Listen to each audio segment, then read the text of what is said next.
Well, it's been quite a journey since we launched in the year 2000. Well, launched based on the experiences of the year 2000. And many of you will be familiar with our story and how that inspired us to take on establishing Leadership Fiji based on a model that we borrowed initially from Leadership Victoria.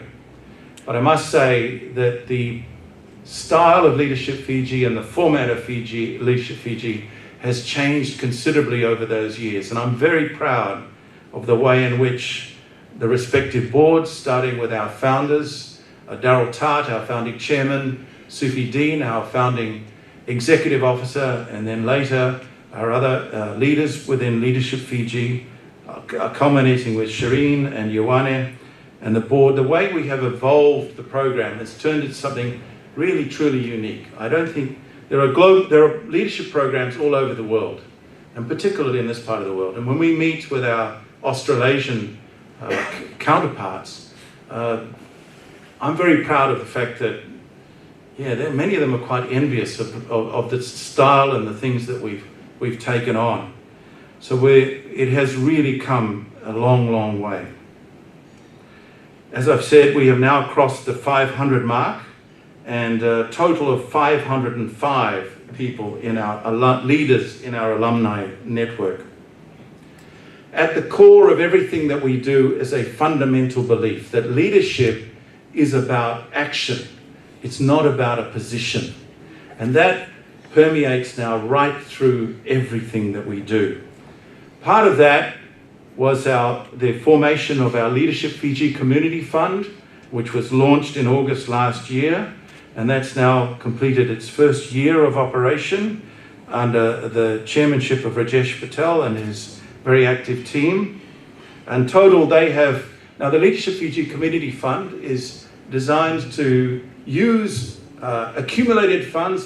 Some of it is leftover funds from various Leadership Fiji projects across those 20 years. Some of it has come from philanthropists who have donated funds to the Leadership Fiji Community Fund as a means of distributing money across the community in an effective way.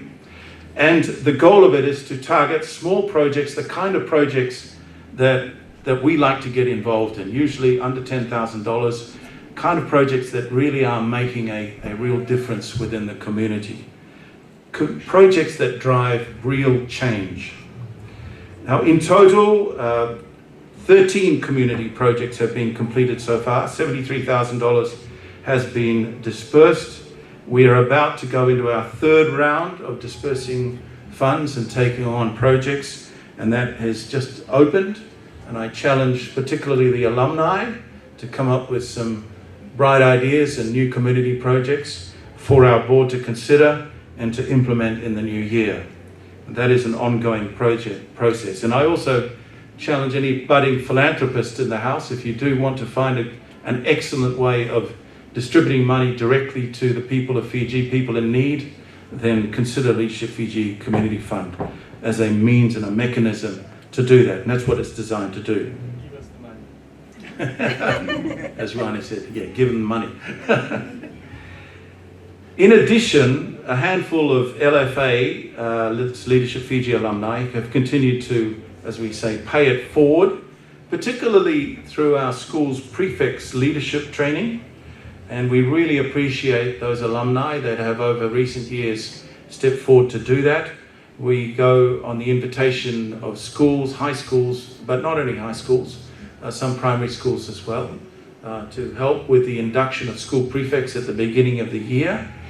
And so we have commenced this program in 2019.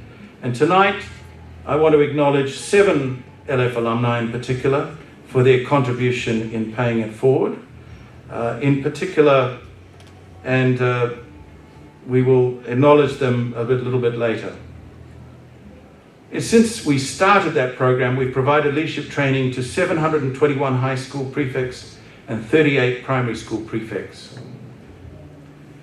As part of our leadership training development program this year, our proud achievement is sort of really our COVID lockdown project, was the establishment of a adaptive leadership training video.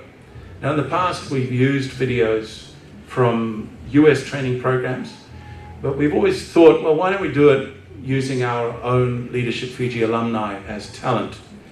And this year we took that on and completed our adaptive leadership video, and we launched it with an online training program for alumni, and then we further used it with this year's group at their recent closing retreat. I want to thank the alumni who took part and took starring roles in that video, but I also want to acknowledge a very special guest star, someone who we invited to take part in the program based on his own inspiring leadership story, and that is Joshko, who is here with us tonight. And Joshko, your leadership story is truly moving and inspiring, and I know the LF21 group were really quite blown away by it, and we thank you for your support. We found also over the last couple of years that there's been a growing number of corporate organizations who in the past have turned overseas for training, corporate training, and have suddenly realized that, hey, there's some local talent around who could do it just as well, and perhaps even better, providing a local version of leadership training. And so we've completed a number of training programs, part of our effort to really spread the word of adaptive leadership, of driving local Fijian leadership across the community and outside of just our core program. So recently we facilitated a one-day and overnight leadership program for Pacific Energy.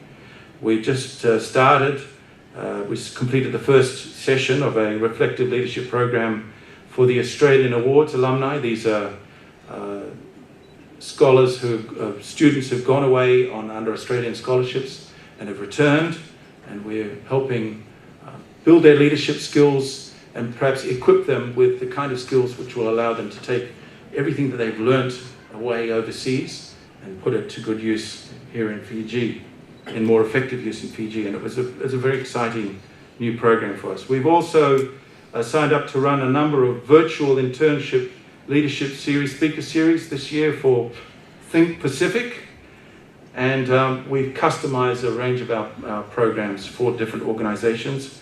So if you are an organization that think you could use our services, we're happy to help. And of course all those funds then go to supporting our other programs. We've continued our Children's Leadership Program series virtually this year. We now have 68 children who've been through that program.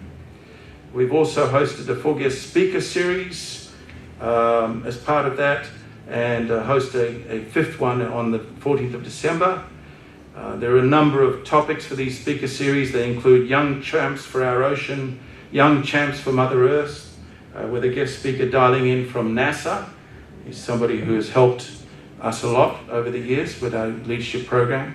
Young Champs for a Drug-Free Fiji, and coming up will be Young Champs for Online Safety. Now these speaker series get children to learn how to host discussions and guests, and going through the whole etiquette of asking questions and learning about experiencing how to do that. Over the course of this last year, we've also run a series of weekly articles about our alumni in the Fiji Times, and we thank the Fiji Times for their support in that.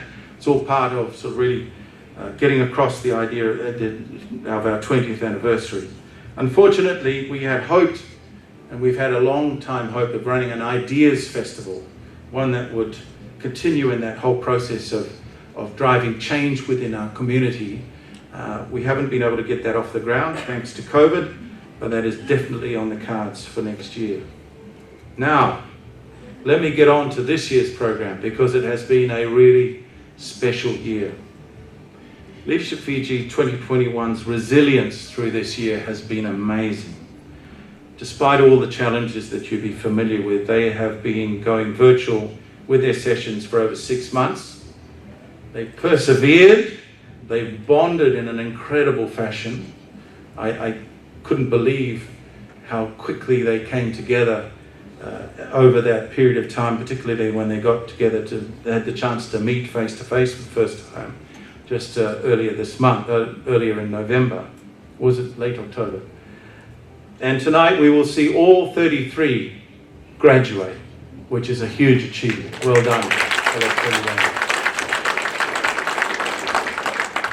I want to thank and acknowledge that this is not only the efforts of the participants themselves, but also we want to thank their families for their support. We know that the Leadership Fiji experience is a challenging one for families and partners and their employers for really supporting them through this year.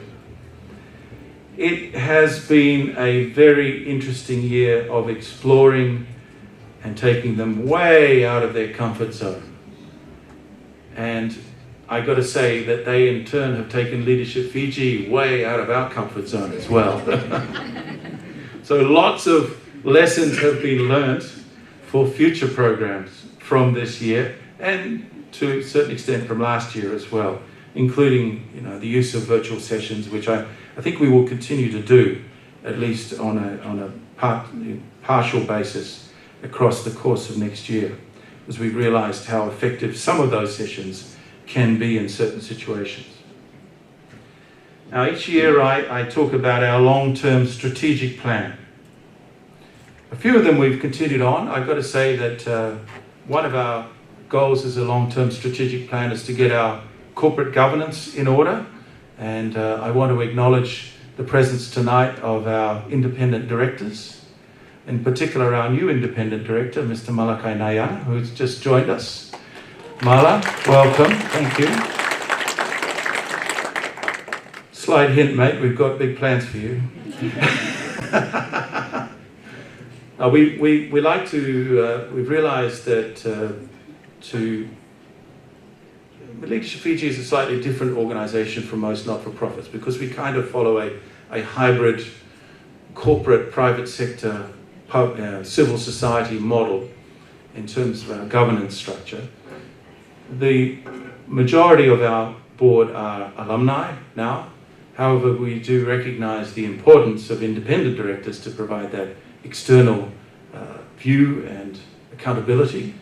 And so we've got in Kevin McCarthy and Malakai Nayanga, two very experienced, competent and forthright independent directors. They certainly let us know when they feel we're straying off track. Thank you for that, and we really appreciate that. Thank you for turning up the heat at board level on Leadership Fiji. We do appreciate that.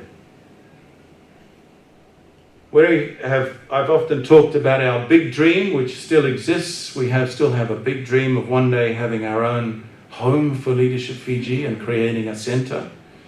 We're waiting for that large philanthropist to come along with a substantial amount of money. Or, as Ioane reminds us, there are now 500 alumni out there, so yeah, we have our own Fijian ways of raising money, so come on, we can get out there and get things going.